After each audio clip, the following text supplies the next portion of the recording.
Est-ce que nous, on a véritablement une police en Côte d'Ivoire? Vous êtes sûr qu'on a une police en Côte d'Ivoire? Quand il y a eu l'affaire du Snedaï, là, vous avez interpellé Adama Bitogo pour lui poser la question? Vous l'avez interpellé. Snedaï, ça appartient à qui? Le Snedaï appartient à qui? La Cour des comptes a fait un rapport pour dire qu'il y a eu des détournements de milliards sur la confection de nos passeports. Quand des passeports ivoiriens, des passeports authentiques ivoiriens ont été donnés aux fonds nationaux, des gens qui ne sont pas ivoiriens, qui sont des étrangers, qui n'ont jamais mis pied en Côte d'Ivoire, mais qui, à travers un réseau de mafieux, pouvaient s'accaparer, pouvaient obtenir le passeport de notre pays, là. Vous, la police, PLCC, d'après vous, là, vous avez interpellé Adama Bitogo pour lui poser la question. 250 Irakiens ont été saisis, arrêtés à l'aéroport du Qatar, avec en leur possession tous des passeports nationaux ivoiriens. On ne les connaît pas, ils ne connaissent pas la Côte d'Ivoire. Mais comment ils ont pu obtenir ces passeports-là? Venez nous le dire. Le président Ouattara a arrêté un Libanais qui l'a mis en prison. Mais le Libanais, là, c'est lui qui fait les passeports, là. Est-ce que c'est le Libanais qui confectionne les passeports? Le Libanais, là, il travaille de pair avec ceux qui sont au Snedaï. Donc, il leur donne les parts, il leur donne de l'argent pour rentrer dans ces réseaux de mafieux. Donc, on a une bande organisée de voleurs au Snedaï. Est-ce que la police a interpellé tous les agents du Snedaï pour voir comment les affaires s'opèrent là-bas? Mais quand c'est pour traquer les citoyens paisibles, qui vivent leur petite vie, parce qu'ils ont créé des avatars, vous venez les persécuter. Je ne suis pas d'accord. Est-ce que vous savez, même vous-même, la police criminelle, d'après vous-même, là, est-ce que vous savez que créer un avatar, là, ça existe sur Facebook? Quand vous allez sur Facebook, là, Facebook vous dit, créez votre avatar. Vous voulez que vous preniez ça? Un instant, s'il vous plaît.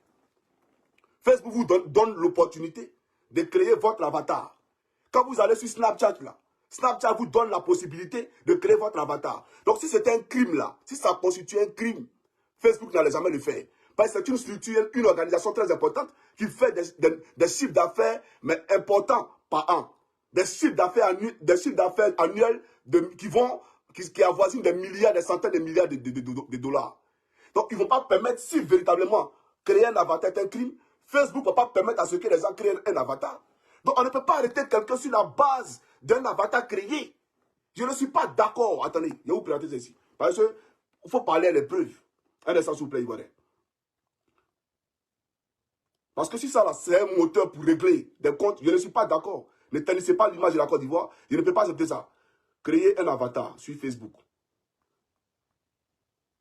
Créer un avatar. Voilà ici. Créer un avatar. C'est écrit ici. Si vous voulez créer votre avatar, voilà page, créer un avatar. Sur Facebook, là, on nous donne la possibilité de choisir même, hein, comment on appelle ça, les images qui vont venir pour illustrer, bien entendu, l'avatar qu'on veut créer. Voilà la réalité. Donc, ce n'est pas un crime. Et la cybercriminalité, là, la définition de la cybercriminalité, là, vos pratiques, là, sont en déphasage avec la définition de la cybercriminalité. La cybercriminalité, c'est pour lutter contre ceux qui utilisent Internet pour voler, qui utilisent Internet pour arnaquer, qui utilisent Internet pour pirater.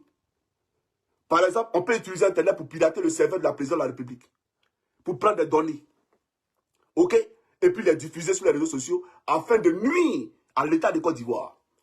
On peut utiliser Internet pour pirater le serveur d'une banque afin d'avoir les informations personnelles sur les clients de cette banque-là pour leur faire du chantage et puis prendre leur argent. Voilà à quoi répond la cybercriminalité. Cybercriminalité, on vous a dit qu'en France, on arrête des gens parce qu'ils ont créé Avatar. On vous a dit qu'aux États-Unis, on arrête des gens parce qu'ils ont créé Avatar. Ça, c'est quelle manière de vous comporter ça? Et puis, deuxième poste hilarant. Ce poste-là, je ne l'avais pas vu. Mais ce matin-là, je l'ai vu encore. Ce poste, je ne l'avais pas vu. Mais je vais vous montrer un autre poste. De cette police, on dit police, comment on appelle ça, de la cybercriminalité. Voilà un jeune que vous avez arrêté. Un autre jeune que vous avez arrêté. Vous dites qu'il vend des billets et qu'il a été saisi aux environs des stades en train de vendre des billets. Mais arrêtez de vous foutre des gens. Arrêtez de vous moquer de nous. C'est lui qui a créé billets là. Billets qu'il a en main là, c'est des faux billets. Les billets qu'il avait en main là, qu'il vendait aux alentours des stades, est-ce que c'est des faux billets? Ce n'est pas des faux billets. Même des Libanais ont fait des vidéos pour dire qu'ils sont allés dans l'enceinte de la FIF, la Fédération Ivoirienne de Football, pour aller acheter des tickets pour aller au stade. Et la FIF les orientait vers des individus qui étaient devant même les locaux, qui vendaient des billets doublement chers. Vous là, vous avez fait quoi? Vous avez demandé à la FIF comment ces billets-là ils sont retrouvés chez ces individus-là. Je suis désolé. On a vu même des cadres de notre pays avoir beaucoup de billets à les distribuer aux gens. Ils ont levé les billets où? Dites-nous, ils ont levé les billets où? À un moment donné, il faut qu'on soit sérieux. Hein? Qui avait à sa tête Idriss Diallo. Ce réseau de mafias